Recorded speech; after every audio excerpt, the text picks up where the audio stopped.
Wanted to show you what was inside the carburetor of what I'm about to ride. You might be able to get some gold out of that pan. Here's my 1982 Honda NU50 Urban Express.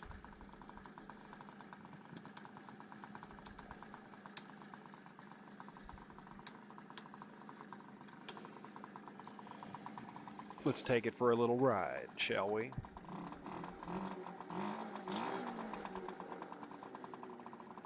This is a totally different beast than the Honda NC50 or the Yamaha QT50 for that matter.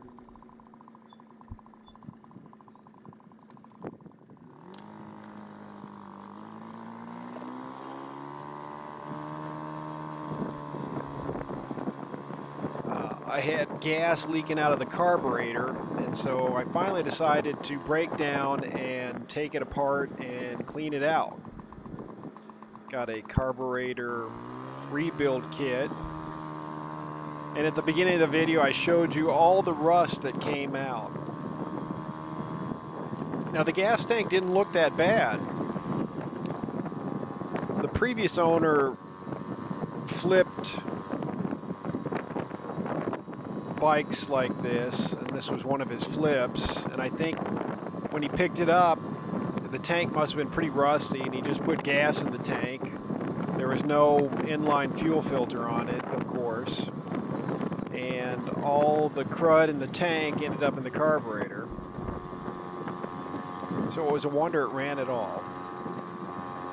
Of course, now that I've cleaned out the carburetor, it seems to be running kind of rich, even on cold days like today, although today was about 50 something, so it wasn't too bad.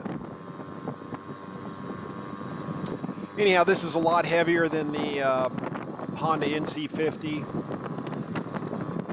The tires are bigger. The suspension seems better. It's 12 volt instead of a 6 volt. It's got a nice comfy seat. It's got a bigger gas tank. The oil tank's under the seat.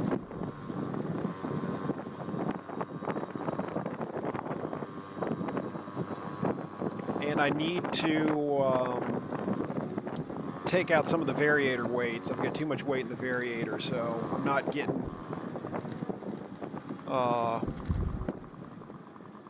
it's not revving up like it should. I had taken half the variator weights out and it was running great, and then I put them back in to see if my top speed would get any better, and it didn't change at all. So I lost the low end but kept the high end.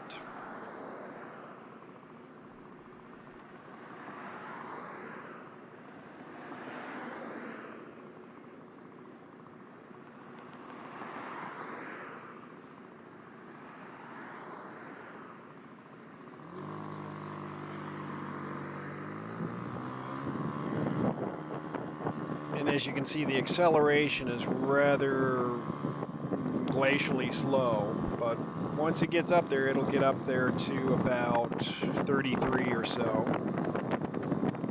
When I got it, it was only doing 25, and I put on the BX31 belt, and I went from 25 to 33 for $10. So you talk about bang for your buck. I got a lot of bang for my buck out of a $10 V belt, or whatever type of belt it is. I guess it's not really a V belt, but anyways. I put new tires on it.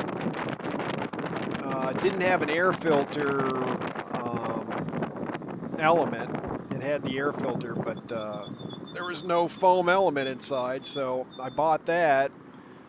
And once I did that, it became really hard to start, and it still is really hard to start when it's cold. I don't know if the auto choke's not working or what the deal is, but it's a real pain in the butt to start when it's cold.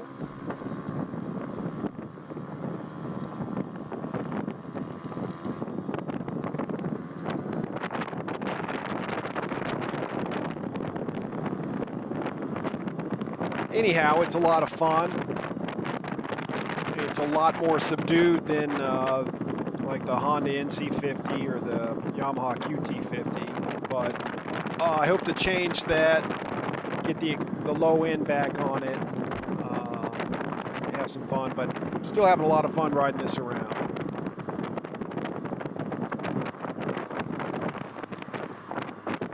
Let me see, what did I say? New tires. I've got new front brakes to put on the belt. I'm gonna take away half the variator weights. I'll clean the carb, put on a new fuel line, a new petcock, an inline fuel filter, which was badly needed. I'm having trouble with the headlight blowing out. I think there's some bare wire that's shorting it out or something somewhere I've got to locate. The previous owner, or one of the previous owners, had put an alarm system on it. It hacked into the wiring and it was a big mess. I got rid of all that. Well, anyways, I've got to go back over the wiring and see why I keep blowing headlights. Oh, and I was, I took it out of the shed and the darn thing was leaking gas or oil or both. And I was not happy about that because I just gone over the carb, but I looked over the carb, everything looked fine. Turns out I had put a little too much oil in the oil tank under the seat, and it kind of squirts out where the low oil level indicator goes into the tank. So I filled it to the fill line, but apparently that's even too high. So anyways.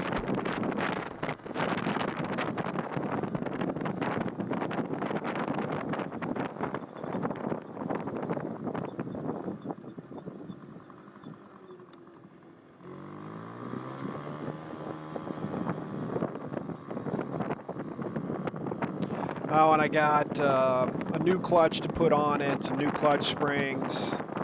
I think it's also a torsion spring.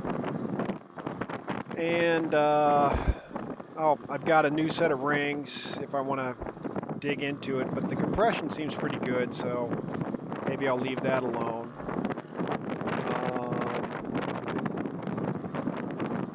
But this bike, probably out of all of them, probably has the most potential. Like I said, it's heavier, it's got the best suspension, the biggest tires, it's got the variator, it's got the final gear you can change. So this thing could be made to go really fast. We'll see. So this is the Honda Urban Express. Hope you enjoyed the ride. I sure did. Until next time, ride safe.